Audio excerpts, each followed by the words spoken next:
So let me tell you a story and I'll come back to it. Some years ago, somebody bought us a floor mat, a doormat, when you come into the house, a beautiful thing, and I guess what happened was that they saw it had some Jewish writing on it. So I said, wow, this is good for the rabbi, and they bought it, and it said, what do you say when you have someone coming into your house in English?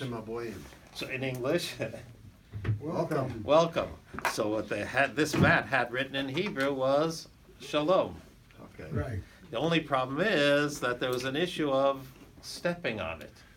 So let me come back to that in a minute. Okay? This morning before davening, a number of people said to me, Shalom Aleichem. I said, Aleichem Shalom. And one person said, Shalom Aleichem, Aleichem Shalom. And I said, that's what my father used to say, both of them.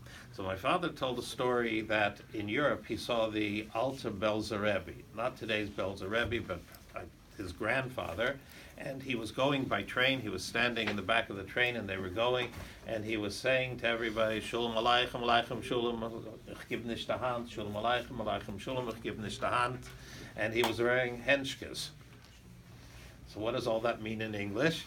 He was wearing gloves, and since we lived in California, I guess my father didn't know how to say gloves in English, because I never saw them in my life. Anyway, and it said, what did the Rebbe say? He was saying, Shalom Aleichem, Aleichem Shalom, ich geb nicht die Hand. I don't shake hands.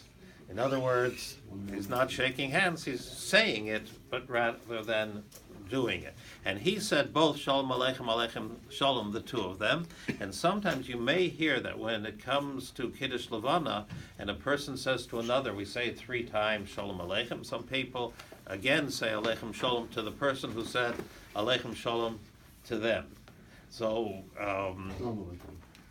who said Shalom Aleichem, person responds Aleichem Shalom, some people respond back again Aleichem Shalom to the other person also. Okay, if you're not yet confused, let me just go one step further, and that is, my son-in-law said an interesting thought, and that is, the first person says Shalom Aleichem, and the person who responds says Aleichem Shalom. Why does the second person not also say Shalom Aleichem?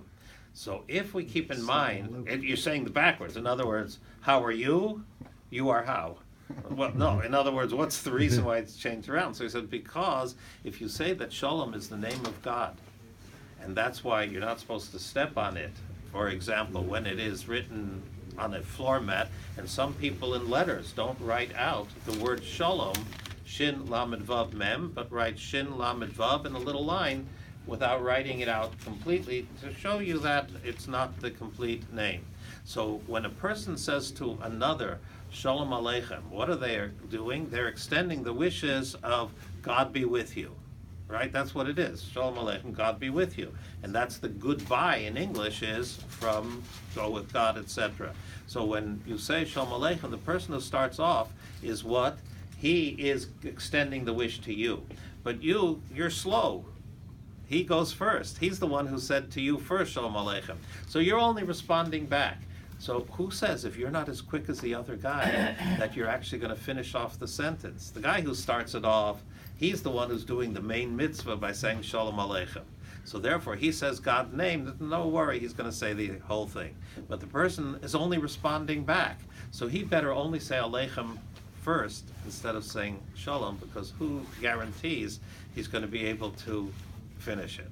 Anyway, be that as it may, watch out when you buy a floor mat, and always try to be the one who is having makdim shalom l'chol adam. It says in Pirkei Avos, you'll be the one to say shalom first to the other person. Then literally, you're saying it first. Rabbi Hananya ben